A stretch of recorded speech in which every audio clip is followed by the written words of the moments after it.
రీతూని ఇట్లా చేయిలాగి బెడ్ మీద తోసినటువంటి వ్యవహారంలో బిగ్ బాస్ మేనేజ్మెంట్ కానీ నాగార్జున కానీ డీమన్ పవన్తో న్యాయంగా వ్యవహరించారు, అన్యాయంగా వ్యవహరించారు. ఈ రెండిట్లో ఒకటి కామెంట్ చేయండి. లైక్ అడగట్లా, సబ్స్క్రైబ్ అడగట్లా, రెండు చేయపోయినా నేను కేర్ చేయను. బట్ ఈ వీడియో శ్రీజ చూసేలా చేస్తా, డీమన్ పవన్ తల్లిదండ్రులు చూసేలా చేస్తా. Very important. వాళ్ళు చూస్తూ ఉంటారు ఈ వీడియో, కింద కామెంట్స్ చూస్తారు.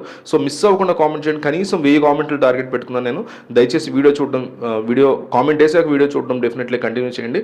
శ్రీజాకి సంబంధించినటువంటి ఇష్యూలో ఆల్రెడీ బయట చాలా సీరియస్, అంటే ఇప్పుడు కాదు, ఎప్పుడు ఫస్ట్ ప్రియా వెళ్ళిపోయిన దగ్గర నుంచి కూడా కామనర్స్ విషయంలో బిగ్ బాస్ మేనేజ్మెంట్ చాలా అన్యాయంగా ప్రవర్తిస్తోంది అనే మాట వినిపిస్తూ వచ్చింది. ఆ తర్వాత ఎవరు వెళ్ళిపోయారు? మర్యాద మనీష్, ఆ తర్వాత హరీష్. వీళ్ళ ముగ్గురు వెళ్ళిపోయిన తర్వాత ఓటింగ్ విషయంలో కామనర్స్కి అన్యాయం చేస్తున్నారనే మాట గట్టిగా వినిపించింది. అయితే ఇది పీక్ ఆఫ్ రేజ్కి ఎప్పుడు వెళ్ళిందయ్యా అంటే, అదే ఇంట్లో వచ్చినటువంటి ఎవరైతే సెలబ్రిటీస్ ఉంటారో, వైల్డ్ కార్డ్స్ ఉంటారో, తమతో పోటీగా ఉన్న వాళ్ళలో ఇద్దరిని ఒకళ్ళు పంపించేయమంటే ఆబ్వియస్లీ శ్రీజాని పంపిస్తారు, ఎందుకంటే తను బెస్ట్ ప్లేయర్ కాబట్టి.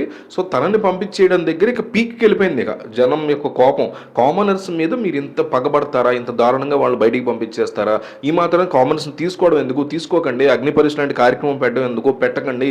శ్రీజాని ఇంత అన్యాయంగా బయటికి పంపించేశారు, మర్యాద మనీష్ని కానీ, హరీష్ని కానీ, ప్రియాని కూడా కొంతవరకు అన్యాయంగా వాళ్ళని కూడా పంపించారు అనేటువంటి సీరియస్ అలిగేషన్స్, సీరియస్ కోపము బిగ్ బాస్ ఆడియన్స్కి, ఎస్పెషల్లీ కామనర్స్ని సపోర్ట్ చేస్తున్న చాలా మందికి వచ్చింది. ఎక్కువ మంది కామనర్స్ని సపోర్ట్ చేస్తారు కదా, సో వచ్చింది.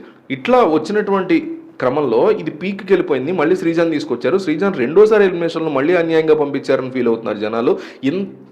ఇంత మ్యాటర్లో కామనర్స్ విషయంలో బిగ్ బాస్ మేనేజ్మెంట్ దారుణంగా ప్రవర్తిస్తోంది అని జనం రగిలిపోతున్న టైంలో డీమన్ పవన్ని రీసెంట్గా డీల్ చేసిన విధానంతో ఇంకా నెక్స్ట్ లెవెల్కి వెళ్ళిపోయింది. అది డీమన్ పవన్ చేసింది కరెక్ట్ అని ఎవరు అనరు. అట్లా చేపట్టి బెడ్ మీద లాగడం అనేది డెఫినెట్లీ రాంగ్, అందులో డౌటే లేదు. బట్ అట్లా అతను ప్రవర్తించకూడదు. కానీ మోకాళ్ళ మీద అతను పెట్టి కూర్చుని సారీ చెప్పినప్పుడు కనీసం ఎందుకు ఆపలేదు, నించుని చెప్పమని ఎందుకు చెప్పలేదు ఒకటి. రెండోది, దివ్యల మాదిరి చాలా క్లియర్గా జుట్టు పట్టుకుని బండకేసి కొడతాను ఈ తనలను రీతు అన్నప్పుడు రీతుతో ఎందుకు అట్లా అన్నావు నువ్వని కనీసం నార్మల్గా కూడా ఎందుకు క్వశ్చన్ చేయలేదు దివ్యల మాదిరిని, నాగార్జున కానీ, బిగ్ బాస్ మేనేజ్మెంట్ కానీ అనేది ఇప్పుడు వస్తున్నటువంటి బిగ్గెస్ట్ క్వశ్చన్. అన్నిటికంటే బిగ్గెస్ట్ క్వశ్చన్ ఇది. డీమన్ పవన్ చేసింది కరెక్ట్ అని అయితే ఎవరు అనరు. అయితే ఈ మొత్తం వ్యవహారాన్ని దగ్గరుండి ఆలోచిస్తున్నటువంటి శ్రీజ తనకే కాదు, అవసరం ఉన్నటువంటి ప్రతి ఒక్క కామనర్కి కూడా ముఖ్యంగా అన్యాయం జరుగుతోంది. ఎవరు ఎన్ని చేసినా, ఎవరు ఎంత డెత్ థ్రెట్ వార్నింగ్లు ఇచ్చినా, జుట్టు పట్టుకుని బండకేసి కొడతాను నిన్ను అనేది డెత్ థ్రెట్ వార్నింగ్. బయట నిజంగా ఎవరైనా చేసినా అది బయట కిందే వస్తుంది. బట్ రేపొద్దున రీతు ఆ వీడియో తీసుకుని వెళ్ళి పోలీస్ కంప్లైంట్ ఇస్తే ఖచ్చితంగా అటెంప్ట్ టు మర్డర్ కేసు కూడా పెడతారు. దాన్ని మీకు తెలియదేమో చాలా మంది. చూడండి, సెక్షన్స్ ఉంటాయి, చాలా కేసులు ఆల్రెడీ నడుస్తూ ఉంటాయి. దీనికైనా అనుకుంటారేమో చాలా పెద్ద వార్నింగ్, అది అట్లా చేయకూడదు ఎవరు. అట్లాంటి వార్నింగ్స్ అవ్వకుండా మీరు నాకు ఇచ్చినా, నేను మీకు ఇచ్చిన కేసు పెట్టవచ్చు. చాలా తప్పైనటువంటి మాట అది.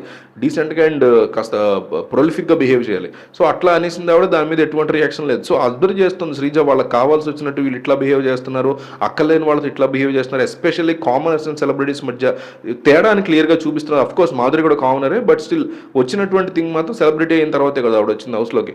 సో ఇలా తేడాని స్పష్టంగా, అంటే ఒక మాధురి సెలబ్రిటీ అయ్యండి ఇట్లా అంటే ఇలా బిహేవ్ చేస్తారు, ఒక కామనర్ అయ్యండి డీమన్ పవన్ ఇట్లా అంటే మోకాళ్ళ మీద కూర్చొని సారీ చెప్పేదాకా అవదలరా అనే ఒక ఫీలింగ్ శ్రీజాకి వచ్చినట్టు తెలుస్తుంది. దానికోసం ఆమె డెఫినెట్లీ ఒక వీడియో రిలీజ్ చేయడానికి, తన విషయం మాట్లాడకపోయినా డీమన్ పవన్ విషయంలో ప్రవర్తించేటువంటి తీరు, బిగ్ బాస్ మేనేజ్మెంట్ ప్రవర్తించిన తీరు గురించి తను మాట్లాడడానికి సిద్ధపడుతున్నట్టు చాలా స్ట్రాంగ్ న్యూస్ అయితే వస్తుంది. మరి ఆమె ఏం చేస్తుంది ఏంటి అనేది చూడాలి. ఈ వీడియో కంపల్సరీ ఆవిడ చూసేలా చేస్తాను శ్రీజ. సో శ్రీజాకి ఎంతమంది సపోర్ట్లు ఉన్నారు, ఐ సపోర్ట్ శ్రీజ అని ఒక్కళ్ళైనా కామెంట్ చేయండి, చూద్దాం ఎన్ని కామెంట్లు వస్తాయో. తను చూసుకున్నప్పుడు తన సపోర్టర్లు ఎంతమంది ఉన్నారని కింద కామెంట్స్లో తెలియాలి. సో ప్రతి ఒక్కళ్ళు, ఈచ్ అండ్ ఎవ్రీ పర్సన్ ఆమె సపోర్ట్ చేసే వాళ్ళు మాత్రమే, మిగతా వాళ్ళు అక్కర్లేదు. ఐ సపోర్ట్ శ్రీజ అని కామెంట్ చేయండి.